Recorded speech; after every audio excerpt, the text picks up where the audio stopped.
Over the past week, following the passing of my longtime rabbinic mentor, Rabbi Chanoch Ehrentreu, I've been overwhelmed by a cascade of memories.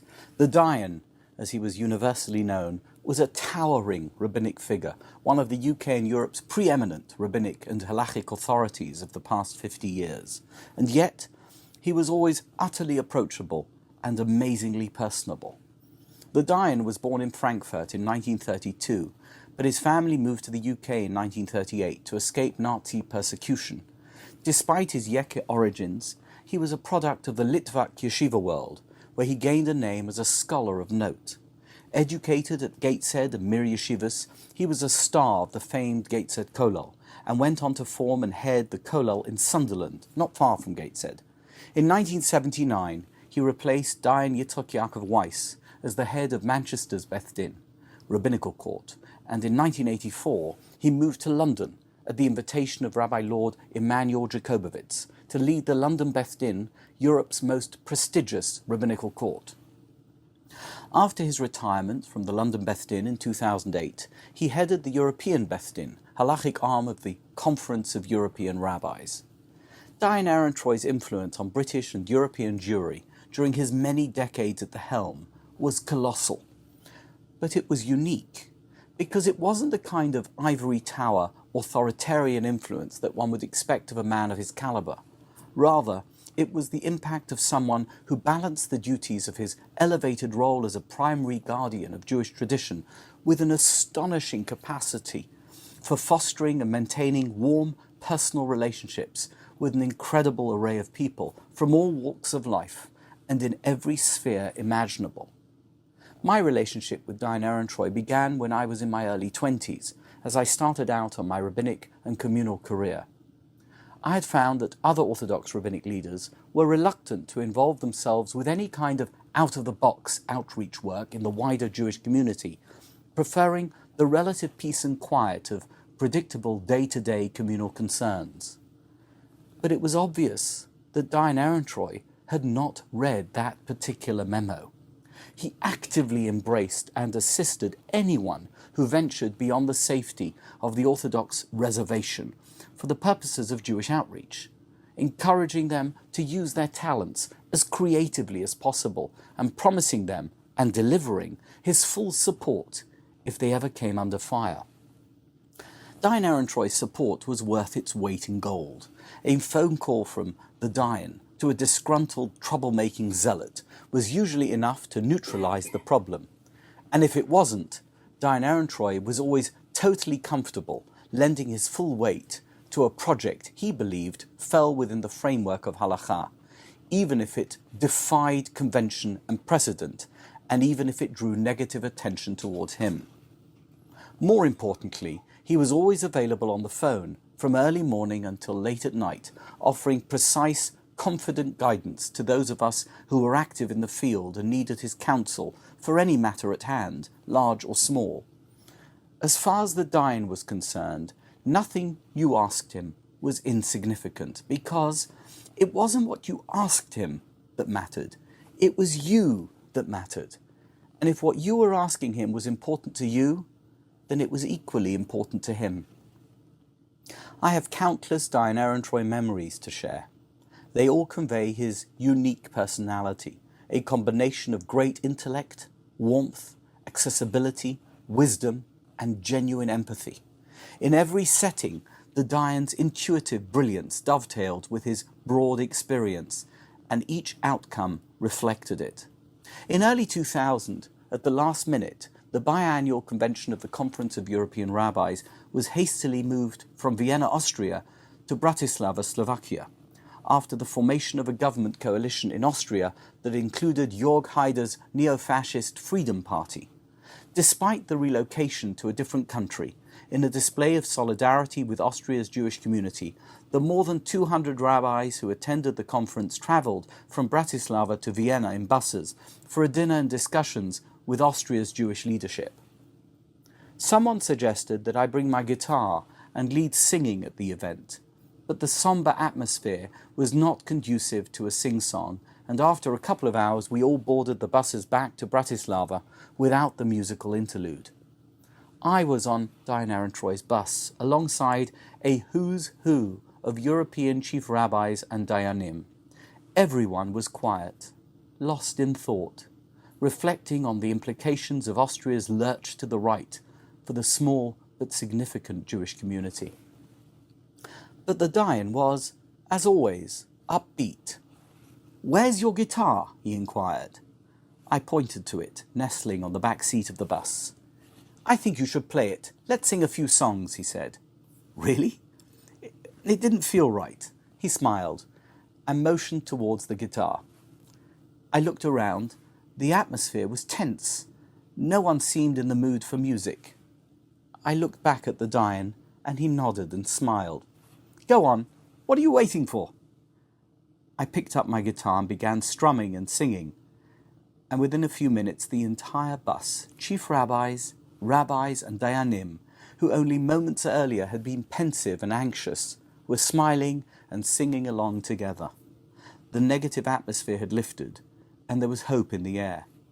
Dayan Ehrentreu looked at me with a twinkle in his eye, and he smiled. "That's just what everyone needed," he told me afterwards. And he was right. Although, in the same way that he could be soft and emotionally sensitive, he could be equally tough and unyielding.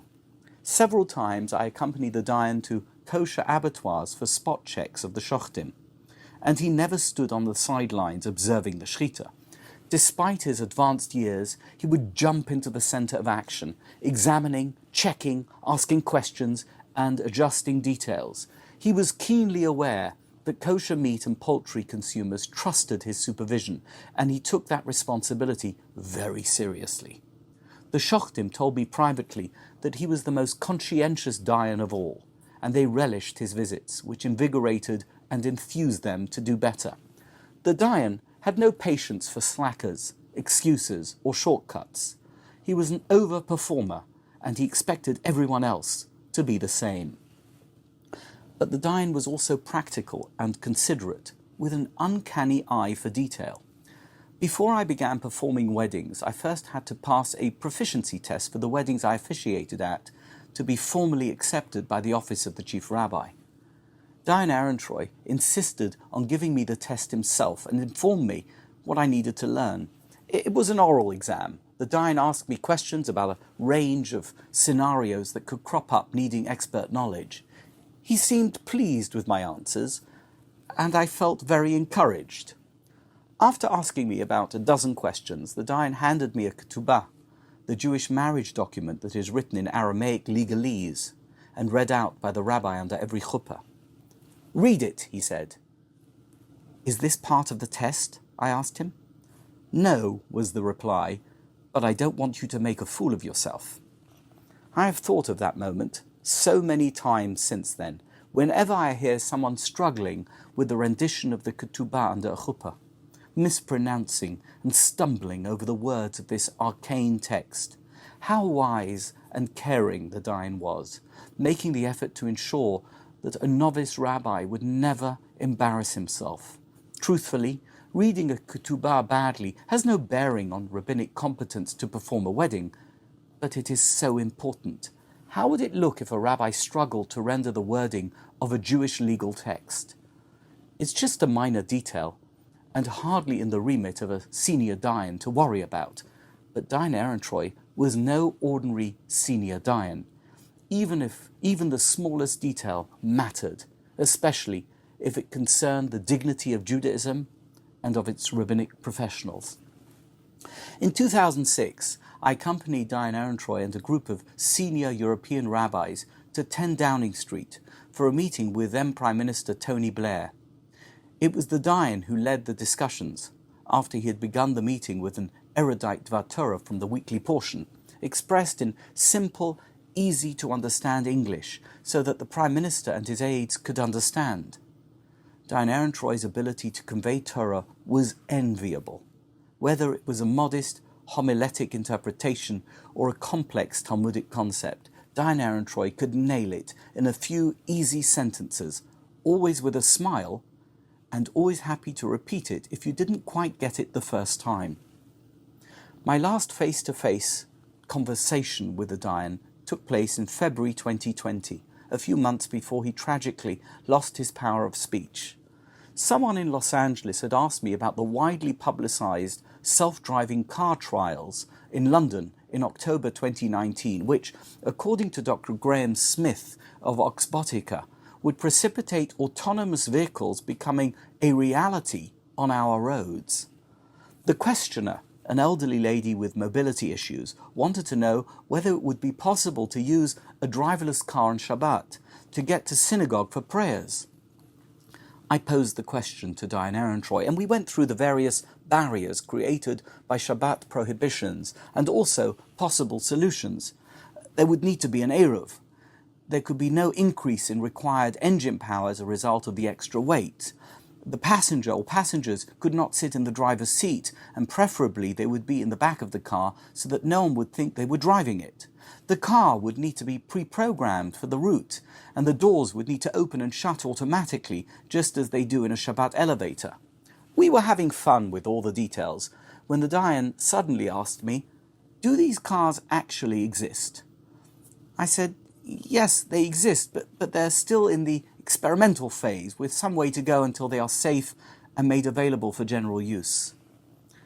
"Then come back to me when it becomes a real question," he said, "and we can discuss it again. Until then, there's no need to create problems where they don't exist." And then he smiled, his wide, effusive, generous-spirited smile.